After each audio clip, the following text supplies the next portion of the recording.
안녕하세요. 오늘은 임상심리사 합격을 위한 필기, 실기 공부 방법을 알려드리려 합니다. 먼저 공부법을 알려드리기 전에 알아두셔야 할 부분이 있습니다. 아시는 바와 같이 산업인력공단 임상심리사 자격 취득을 위해서는 2급의 경우 1년, 1급의 경우 2년의 실습 수련이 돼야 합니다. 현재 실습 수련이 가능한 기관이 여러 군데 있습니다. 200만원 가까운 수련료가 있는가 하면 보통 90만원 혹은 100만원 정도의 수련료가 발생합니다. 대면으로 하는 수련 방식과 온라인으로 하는 수련 방식으로 또 나뉘어집니다. 결론부터 말씀드리자면 비싼 수련 절대 하지 마세요. 그 수련 내용이 나쁘다는 게 아닙니다. 산업인력공단 임상심리사 자격 취득하시려는 분들은 대부분 비전공자입니다. 전공자라 하더라도 심리치료 관련 대학원을 나오셨을 겁니다. 두 부류 모두 사실 비전공자라 해도 과언이 아닙니다. 비전공자에게 검사 실시 방법을 알려준다 해도 사실상 실제 검사와 해석이 가능한 상태로 업그레이드 된다는 것은 불가능합니다. 왜?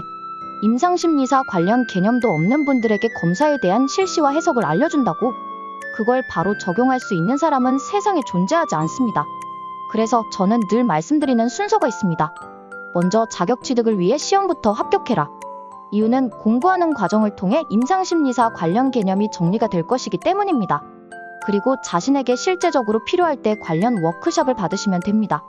저희 센터에 임상심리사 문의가 오셨을 때 제가 항상 질문하는 부분은 왜 임상심리사 자격을 취득하려 하십니까? 입니다.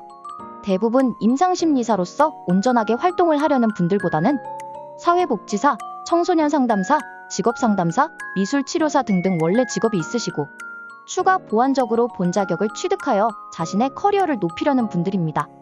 이런 분들에게 종합심리검사가 가능한 수련을 받으라고 하면 실제 검사를 하지도 못할 뿐더러 자신감도 떨어지고 그 비싼 수련료에 실제적으로 얻어가는 것은 없게 됩니다.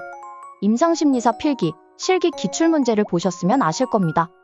실제 검사를 잘하시는 선생님도 필기, 실기 문제를 못 푸는 경우가 많습니다. 즉 실제 검사와 시험 합격은 다르다는 겁니다. 실제 검사 방법 및 해석 방법과 시험 합격을 위한 공부 방법은 다르다고 생각하시면 됩니다. 결론적으로 먼저는 시험 합격에 목표를 두시고 임상심리사 관련 5가지 과목을 먼저 개념 정리해주는 수련을 먼저 받으시고 나중에 합격 후에 실제로 검사가 필요할 때 그때 가서 검사 워크숍을 받으시기 바랍니다. 합격을 위한 공부 방법을 설명드리겠습니다. 필기 시험의 경우 5년치의 기출문제를 풀어보시면 누구나 쉽게 합격하실 수 있습니다. 40%는 지난 기출문제와 동일하게 출제가 되며 20%는 지난 기출문제에서 약간 비틀어 출제가 되며 20%는 지난 기출문제에서 많이 비틀어 출제가 되고 나머지 20%는 새롭게 출제가 됩니다. 그러니 필기 시험 공부를 하실 때는 항상 80점을 목표로 공부하시는 게 편리합니다. 그리고 대부분 어려워하시는 실기 시험의 경우 서술형이라고 하지만 사실상 사지선 다형이 없는 주관식이다 라고 생각하시면 됩니다. 자신의 생각을 구구절절 쓰시면 탈락합니다. 채점을 하시는 분들도 모범 답안을 옆에 두고 채점을 하십니다. 구구절절 내용을 작성하시면 채점하시는 분들도 맞았다고 채점하기 쉽지 않을 겁니다. 필기시험 준비의 경우 다양한 기출문제집을 판매하기도 하고 기출문제 동영상도 판매가 되고 있습니다. 개인적인 생각으로 시험 준비 관련 동영상은 절대 구입하지 마세요. 솔직히 필요 없습니다. 필기 기출문제집은 구입하시는 것을 추천드립니다. 단 이론 설명서 위주로 된 것은 구입하지 마시고 기출문제 위주로 쓰여진 책을 구입하시기 바랍니다. 필기 공부를 하시다 보면 알아야 할 이론들은 인터넷 검색하시면 100% 다 나옵니다. 참고로 임상심리사 책에 나오는 모든 해석 및 이론 등등 전부 인터넷에 다 나오고 그 내용을 책에 담는다는 점 알고 계셨나요? 더군다나 챗GPT 활용하시면 아주 편리하답니다. 처음에 필기 기출문제를 보시면 무슨 말인지 어렵다고 느껴지실 겁니다. 아무 생각하지 마시고 그냥 쭉 훑어보세요. 그러면 시험 문제 출제 방식이 거의 비슷하다는 느낌이 오실 겁니다. 세 번째 훑어보실 때는 관련 답이 왜 그렇게 되는지 인터넷에 검색을 해가면서 공부하시면 좋습니다. 그리고 네 번째 훑어보실 때는 정답이 없는 기출문제를 출력하여 풀어보시면 좋습니다. 이렇게 5번만 훑어보시면 거의 다 합격한다고 보시면 됩니다. 실기 시험의 경우 대부분 어렵게 생각하시는데 일단 그 생각을 없애야 합니다. 무조건 외우는 방법밖에는 없습니다. 많이 외우고 외운 것 안에서 출제가 되길 바라야죠. 기존 기출문제에서 많이 출제가 되기에 기출문제를 많이 풀어보시면 됩니다.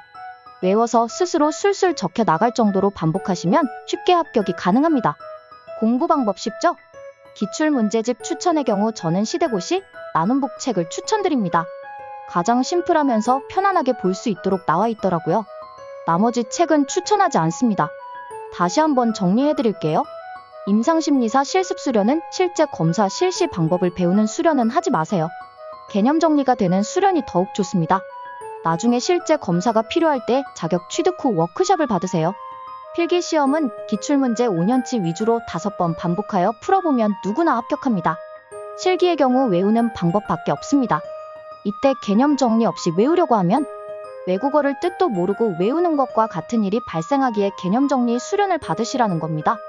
저희 인앤 임상수련센터의 경우 타 기관의 말도 안 되는 수련료에 화가 나서 남지도 않는 수련료를 측정하여 여러분들에게 실습 수련 증명뿐 아니라 확실한 개념 정리를 도와드리고 있습니다. 타 기관이 나쁘다는 것이 아니라 필요하지 않다는 것뿐입니다. 오해 없으시길. 감사합니다.